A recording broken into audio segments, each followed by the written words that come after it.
Bonjour tout le monde, bienvenue dans cette nouvelle vidéo. Je suis à la salle, je vais aller m'entraîner. Je vais manger une banane. Je vais vous montrer. J'ai une balance portable. Comme ça, je peux la prendre avec moi et peser les aliments en déplacement. Je suis aussi allée chercher mon trépied. Donc c'est un GorillaPod 500. Je vais aller m'entraîner.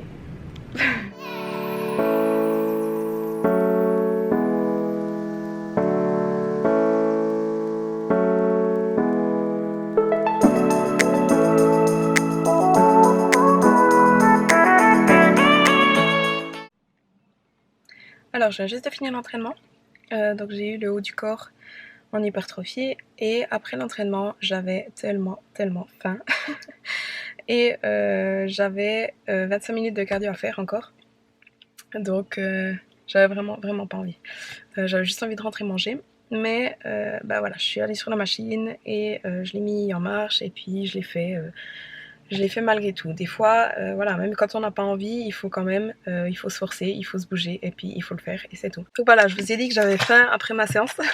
Donc je viens de manger une barre, donc une power bar au chocolat. Je trouve que c'est les meilleures barres. Et les macros sont pas mal. Donc on a 187 calories, 4 grammes de lipides, 17 grammes de glucides et 17 grammes de protéines. Donc c'est pas très calorique et voilà, ça m'a bien calé. Mais maintenant je vais quand même rentrer me faire un repas post-entraînement.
Dans la vidéo d'aujourd'hui, je veux vous parler d'alimentation flexible, puisque c'est l'alimentation que je pratique depuis que j'ai commencé la musculation et c'est aussi la façon que j'utilise pour faire le suivi avec mes clients et la façon dont je travaille avec mon propre coach. Et c'est l'alimentation que je pratique pour donc ma préparation. Alors avant toute chose, qu'est-ce que l'alimentation flexible? Donc ce n'est pas un régime, c'est une manière de s'alimenter en donnant à son corps les nutriments dont il a besoin. Et c'est simplement le fait de compter ses apports en macronutriments, c'est-à-dire les glucides qui sont les sucres, les protéines et les lipides qui sont donc les graisses. Compter ces macronutriments plutôt que compter ses calories va impacter d'une manière plus efficiente la composition corporelle, c'est-à-dire donc le ratio masse grasse, masse maigre. Pourquoi c'est mieux d'utiliser l'alimentation flexible plutôt que de faire un régime ou plutôt que de suivre un plan alimentaire. Donc quand on ressent un plan alimentaire, on soit vraiment, voilà, au petit déjeuner, on doit manger tant d'avoine avec tant de lait, tant de fruits. À midi, c'est généralement des légumes, du poulet. Le soir, c'est pareil, comme snack, un yaourt et puis c'est tout. Donc les plans alimentaires, avant toute chose, ce n'est pas du tout précis et adapté à la personne. Moi je peux faire un plan alimentaire et le donner le même à tous mes clients et d'une manière ou d'une autre ils vont tous perdre du poids puisque ce sera un plan alimentaire peut-être à 1000 ou 1200 calories ou quelque chose comme ça. Seulement voilà, ils vont peut-être tenir une semaine, peut-être 2 semaines, mais ce n'est pas quelque chose qu'on va tenir sur le long terme parce que ça engendre beaucoup de restrictions. Donc voilà, on va bannir vraiment tout ce qui est tout ce qui est confiserie, tout ce qui est gourmandise, on va bannir, je sais pas, les pizzas, les frites, le McDo, enfin voilà, on va vraiment bannir beaucoup de choses et puis simplement manger peut-être du riz ou certains glucides, on va manger des viandes blanches ou des poissons et des légumes, mais la personne va vraiment se sentir restreinte et absolument pas libre. Donc sur le long terme, c'est vraiment très difficile de tenir un régime pareil. Donc l'alimentation flexible, au contraire, permet vraiment de manger de tout. Donc aucun aliment n'est interdit. En fait, le principe, c'est qu'on a un quota de macros à atteindre chaque jour. Donc un quota de protéines, un quota de glucides, un quota de lipides. Et on va essayer d'atteindre ces quotas avec les aliments qu'on veut. Donc les aliments qu'on aime, les aliments qu'on a l'habitude de manger. Donc voilà, ça permet vraiment d'enlever toute restriction. Dans un régime classique, par exemple, on ne pourra jamais manger un muffin. Un muffin contient, je sais pas, on va dire 300 calories, peut-être 40 grammes de glucides, 10 grammes, peut-être 5 à 10 grammes de protéines et 20 ou 30 grammes de lipides. Donc si on a beaucoup de macros disponibles sur sa journée, on va facilement pouvoir y intégrer ce muffin. Si on est en déficit calorique et qu'on n'a pas tellement de macros disponibles sur sa journée, là on pourra probablement l'intégrer dans sa journée, mais ça c'est à nous de savoir si on veut vraiment sacrifier autant de macros juste pour un muffin, parce qu'à la place on pourrait manger bien plus, je sais pas, notre repas suivant on pourrait manger bien plus de riz, bien plus, je sais pas, enfin des choses qui nourrissent un petit peu plus avec des plus gros volumes. Donc il faut savoir qu'un muffin, donc voilà, c'est petit comme ça, mais il y a beaucoup de calories par rapport à la taille, donc ça va pas beaucoup nous remplir. Si on mange un énorme bol de salade avec plein de choses dedans, il n'y aura pas beaucoup de macros, mais ça va nous satisfaire. Donc voilà, si on n'a pas beaucoup de macros disponibles sur sa journée, il faut simplement savoir si on veut sacrifier autant de macros pour un muffin ou si on préfère conserver des macros pour les repas suivants.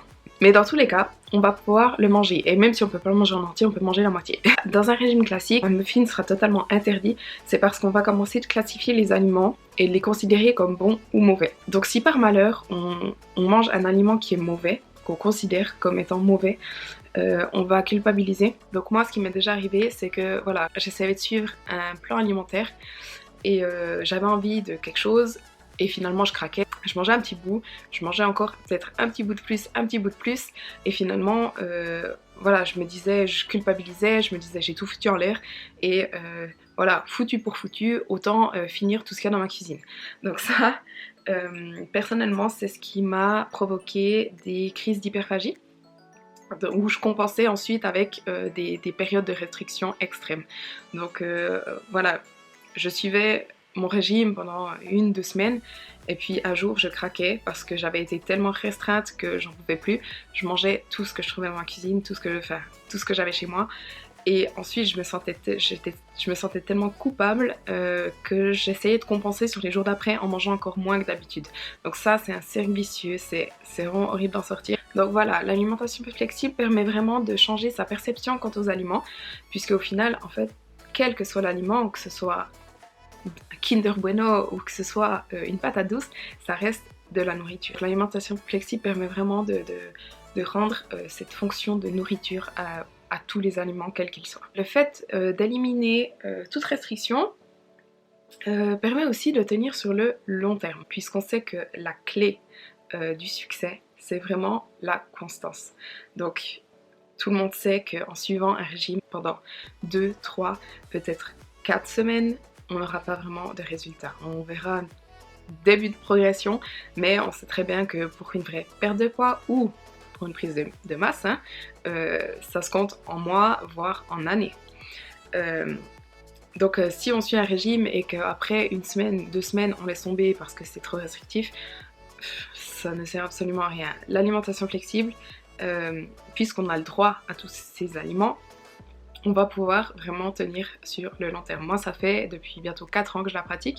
J'ai fait une pause l'année passée parce que voilà, je voulais un peu arrêter de compter tout ce que je mangeais et j'en avais plus forcément besoin, mais voilà, ça fait 4 ans que j'utilise. Donc l'alimentation flexible, comme je vous ai dit, on peut manger de tout et on peut surtout manger quand on le souhaite. Donc des fois, quand on reçoit un plan alimentaire, on a souvent voilà, petit déjeuner, snack du matin, déjeuner, snack d'après-midi, dîner et puis peut-être éventuellement snack avant de se coucher. Mais donc avec l'alimentation flexible, on est libre, on est vraiment, d'où son nom en fait, on est flexible. Personnellement, je n'ai pas du tout un emploi du temps fixe, je me lève pas tous les jours à la même heure. Parfois j'ai des coachings à midi, parfois j'ai des coachings l'après-midi, parfois le soir. Chaque jour est différent. Et donc moi je ne pourrais pas suivre un plan alimentaire puisque voilà, je mange en fonction de mon heure de réveil, je mange en fonction de mes entraînements et surtout je dois pas me forcer à manger 5 ou 6 repas par jour si j'ai envie d'en manger que 2.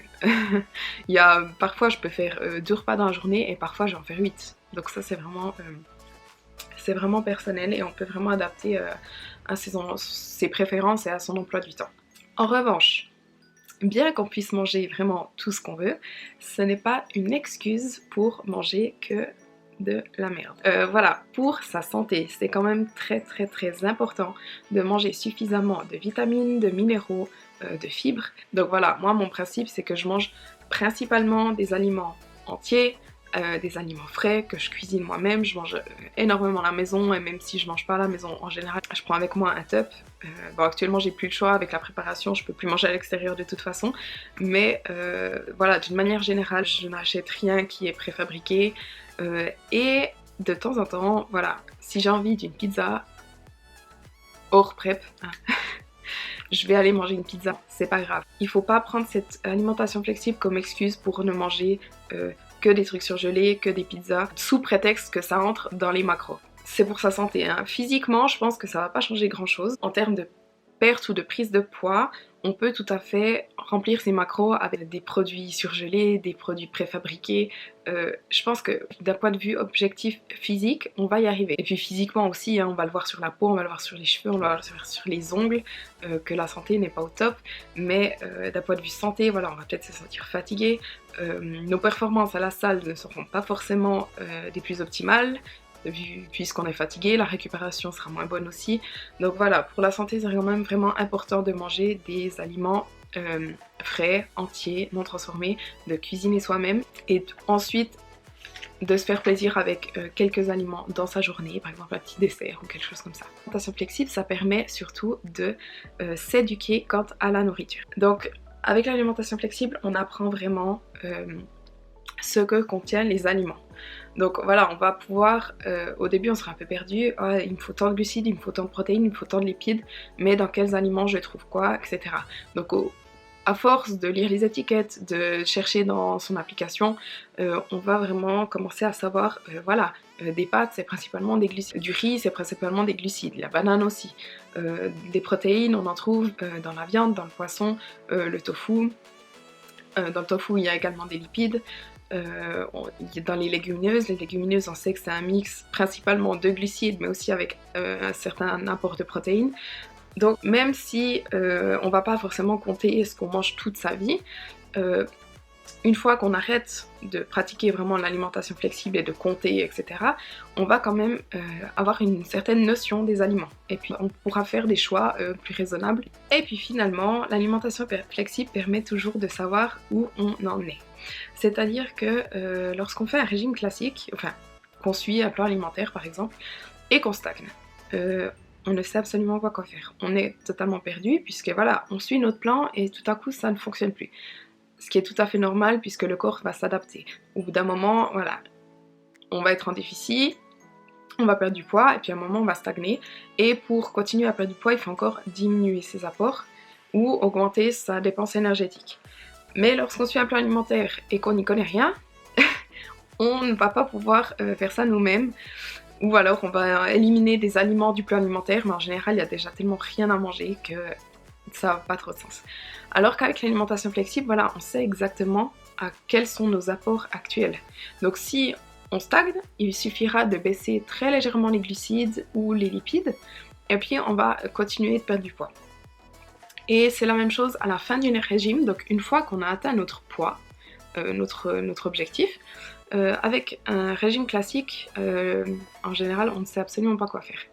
Il y a souvent deux cas de figure qui se présentent, soit la personne va continuer de manger comme ça toute sa vie, c'est-à-dire de ne presque rien manger, c'est quelque chose que personnellement j'ai fait un régime, j'ai perdu 6 kilos et puis à la fin je savais plus, j'avais aucune idée de quoi faire, donc j'ai continué à manger et je mangeais environ entre 800 et 1000 calories par jour puisque j'avais trop peur de reprendre le poids perdu.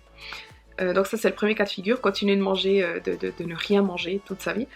Et le deuxième cas de figure, c'est de reprendre ses habitudes d'avant et de reprendre tout le poids perdu ou même de reprendre encore plus. Avec l'alimentation flexible, on va pouvoir donc, puisqu'on sait où on en est, on va pouvoir réaugmenter ses apports très progressivement et ça va nous permettre de rebooster, de réaugmenter notre métabolisme sans pour autant reprendre le poids qu'on a perdu. Donc en gros, on a vraiment le contrôle de ce qu'on fait.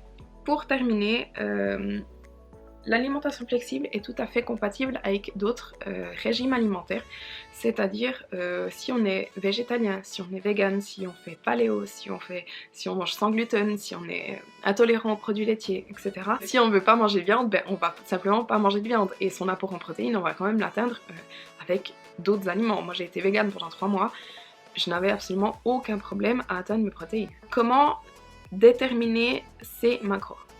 Alors pour ça, il existe des calculateurs en ligne que je ne vous conseille absolument pas d'utiliser. Ce sont des chiffres généraux qui ressortent de ces calculateurs et ça ne représente absolument pas la réalité, la plupart du temps.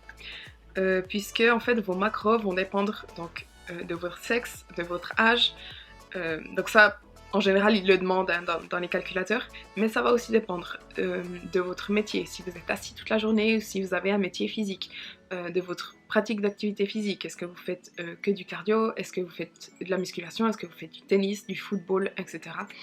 Est-ce que vous ne faites rien du tout et que vous êtes devant la télé tous les soirs? Ça c'est vraiment propre à chacun. Ça dépend aussi de votre passé. Est-ce que vous avez fait de nombreux régimes? Ça va dépendre de ce que vous mangez actuellement. J'ai personnellement des clientes on commence le suivi, elles mangent 800 calories par jour. Donc là, si elles vont sur un calculateur en ligne qui leur dit voilà, vous devez manger 2500 calories par jour, non, ça va juste pas jouer. Donc voilà. Donc pour déterminer ces macros, moi je vais pas vous l'expliquer ici. J'explique tout ça dans mon e-book, donc vous pouvez le télécharger, je vous mets le lien dans la bio et vous pouvez aussi simplement me contacter pour un suivi nutritionnel. Maintenant on va passer vraiment à la partie pratique, c'est-à-dire comment appliquer l'alimentation flexible. Alors, il faut avant tout télécharger une application. Personnellement, j'utilise l'application Lifesum. Je trouve que c'est vraiment une application super, très ergonomique, très facile d'utilisation. Il existe aussi MyFitnessPal qui est je crois la plus connue, mais personnellement je ne l'aime pas du tout. Je la trouve moche, je trouve qu'elle fait vieille, il devrait vraiment la mettre à jour, donc personnellement je n'aime pas, mais après c'est vraiment en préférence de chacun. Il y en a d'autres, hein. Il y a aussi Fitbit, il y a aussi... Enfin, il y en a plein. Donc voilà, on télécharge l'application, on entre les macros qu'on a déterminés au préalable. Donc les macros, ce sera nos objectifs, notre quota journalier. Et dès qu'on mange quelque chose, donc on va le peser et on va l'entrer dans l'application. Donc pour l'entrer dans l'application, on a plusieurs solutions. Soit on recherche simplement dans la barre de recherche. Parfois les aliments sont déjà préenregistrés, ou si c'est par exemple, je sais pas, une banane ou un fruit ou quelque chose qui n'a pas forcément de code barre, enfin qui n'a pas forcément de valeur nutritionnelle écrite sur l'emballage. Bien sûr, on n'a jamais vu une banane avec les valeurs nutritionnelles écrites dessus. On va simplement rechercher banane et puis on va le trouver dans l'application. On peut aussi scanner le code barre de l'aliment. La plupart du temps, les aliments ont déjà été enregistrés par d'autres utilisateurs, donc il suffit de scanner. Contrôlez quand même toujours la première fois que vous scannez que les macros jouent, parce que parfois des codes barres sont associés à d'autres, enfin au même type d'aliments, mais avec des macros différents, donc contrôlez toujours. Et si lorsque vous scannez les macros ne sont pas corrects, vous pouvez toujours enregistrer manuellement l'aliment, vous le faites qu'une fois, hein, donc vous l'enregistrez et puis ensuite il est enregistré dans votre application, puis à chaque fois que vous le recherchez, vous allez le retrouver. Donc voilà, quand on mange quelque chose, on le pèse, on l'entre dans l'application, et puis au fil de la journée, on va voir donc les macros, le quota des macros qui diminue petit à petit. Et le but, c'est donc vraiment d'arriver à ces macros à la fin de la journée.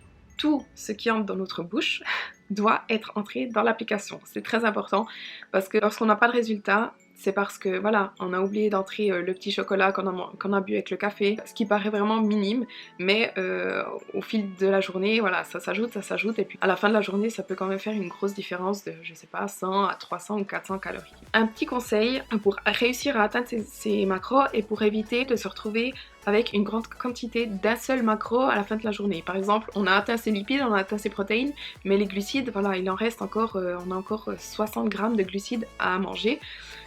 Et c'est dur de trouver des aliments qui ne contiennent qu'un seul macro. Enfin, si on a que des glucides, voilà, on va peut-être manger du riz, mais dans du riz, il y a quand même un petit peu des protéines. Donc si on mange 100 grammes de riz, on aura 70 grammes de glucides, mais il y a quand même 7 grammes de protéines. Et puis manger du riz tout seul, c'est pas forcément très bon. Donc pour éviter de se retrouver dans ce cas de figure, moi ce que je fais, c'est que j'essaye de planifier les repas du lendemain un jour à l'avance. Ou en tout cas une partie. Donc je me dis voilà, au petit-déj je vais environ manger ça, à midi environ ça, le soir environ ça, je vais rentrer tous les aliments, et après je vais ajuster au fil de la journée, mais ça me permet de voir voilà, avec tout ce que j'ai rentré pour le jour d'après, il manque encore à la fin de la journée 80 grammes de protéines. Donc là je vois qu'il y a quelque chose qui ne joue pas et puis je peux ajuster à l'avance. Il ne faut pas faire attention aux calories. C'est-à-dire que les industriels, quand ils écrivent les calories sur leur paquet, ils ont une marge de 20%. Donc il faut vraiment se concentrer uniquement sur l'atteinte de ces macros et non pas sur l'atteinte de ces calories. 1 gramme de protéines contient 4 calories. 1 gramme de glucides contient lui aussi 4 calories. En revanche, 1 gramme de lipides contient 9 calories. Donc il faut savoir que les aliments riches en lipides sont plus caloriques que les aliments riches en glucides ou en protéines. Si on veut savoir combien de calories on a mangé sur sa journée, au lieu de regarder donc les calories dans l'application, comme je vous ai dit, il faut vraiment pas faire attention à ça, on peut faire simplement soi-même le calcul. Donc on prend le total de ses protéines plus le total de ses glucides x 4, auquel on ajoute le total de ses lipides x 9. Et puis là, on a le total calorique de sa journée. Donc voilà, je pense que j'ai fait le tour. J'espère que c'était clair. N'hésitez pas à me poser vos questions en commentaire, j'y répondrai très volontiers. Et puis comme je vous ai dit, j'ai mon e-book qui explique vraiment tout plus en détail. Dans tous les cas, j'espère quand même que cette petite vidéo vous aura aidé. Vous aura aidé à y voir plus clair et vous aura peut-être convaincu d'essayer l'alimentation flexible. Alors j'allais juste me faire un petit snack. Donc c'est simplement du yaourt de coco, donc du yaourt vegan, avec de la banane, des myrtilles et du beurre de cacahuète. Donc ça c'est le beurre de cacahuète NU3, c'est le meilleur. Voilà, puis je vais aller bientôt, on va bientôt aller s'entraîner à la salle. Les macros se montent donc à 8 g de protéines, 47 g de glucides et 20 g de lipides. Alors là je suis en train d'aller chez ma mère, puisqu'en Suisse aujourd'hui c'est la fête des mères. Mon frère a proposé qu'on lui organise un brunch. Donc voilà, il y a Luca aussi qui va me rejoindre, il y aura aussi ma grand-mère. Et en fait je voulais encore vous rajouter quelque chose par rapport à l'alimentation flexible. Je vais pouvoir manger comme tout le monde. C'est-à-dire que si on a un plan alimentaire, voilà, il faut suivre le plan, on n'a pas le choix. Là, il y aura tout sur la table et chacun se sert. Et donc je vais pouvoir manger en fait tout ce qu'il y a sur la table. Il faudra juste que je pèse chaque aliment. Donc soit je vais me faire une assiette au préalable, soit je vais mettre la balance simplement sous mon assiette, puis quand je me sers, je vais juste noter dans mon application les aliments que je mange. Comme ça je ne dois pas prendre avec moi et puis je peux manger vraiment comme les autres. Alors là, en temps normal, honnêtement, soit j'aurais pas compté du tout aujourd'hui, ou si vraiment j'avais un objectif précis pour moi, disons, j'aurais estimé. Donc après 4 ans à compter tout ce que je mange, j'arrive à estimer, à me dire voilà, cette portion là ça fait environ tant de grammes de ça, cette portion là ça fait tant de grammes de ça, etc. Aujourd'hui je vais quand même peser, donc je vais quand même prendre ma balance puisque je suis quand même en préparation pour une compétition et là je n'ai juste pas le droit en fait d'estimer. Il faut vraiment que je pèse tout ce que je mange.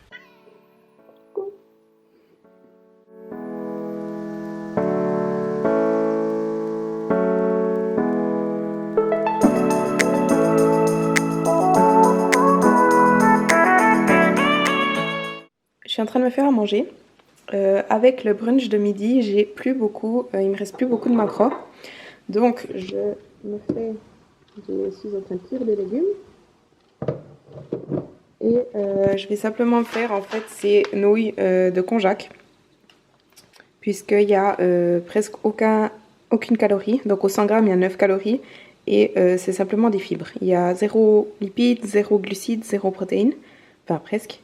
Donc un paquet, ça me fait 19 calories et puis simplement 9 grammes de fibres, ce qui compte pas en fait dans les macros. Donc je vais me faire ces pâtes avec les légumes. Je vais rajouter un peu de poulet que j'ai cuit hier. Là je suis en train de manger du concombre et de la carotte en attendant que ça cuise.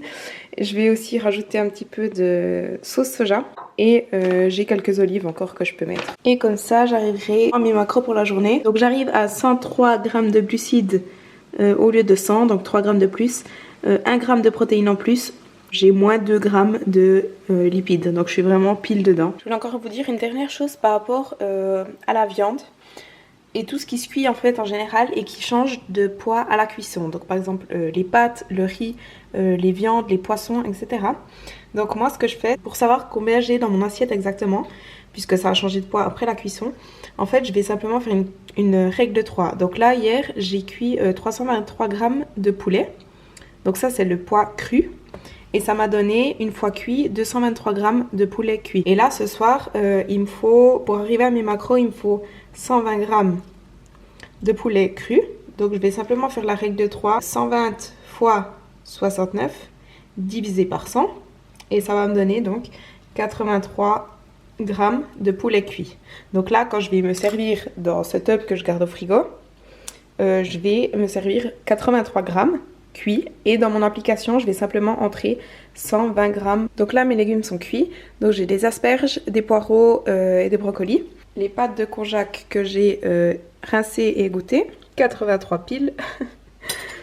Je vais ajouter des épices. Honnêtement, j'aime pas trop les nouilles de konjac, je trouve que c'est pas incroyable, mais c'est quand même pas mal étant donné les macros qui me restaient pour la journée. Et puis surtout, voilà, j'ai une assiette pleine, donc le volume est quand même élevé par rapport aux macros du repas entier. I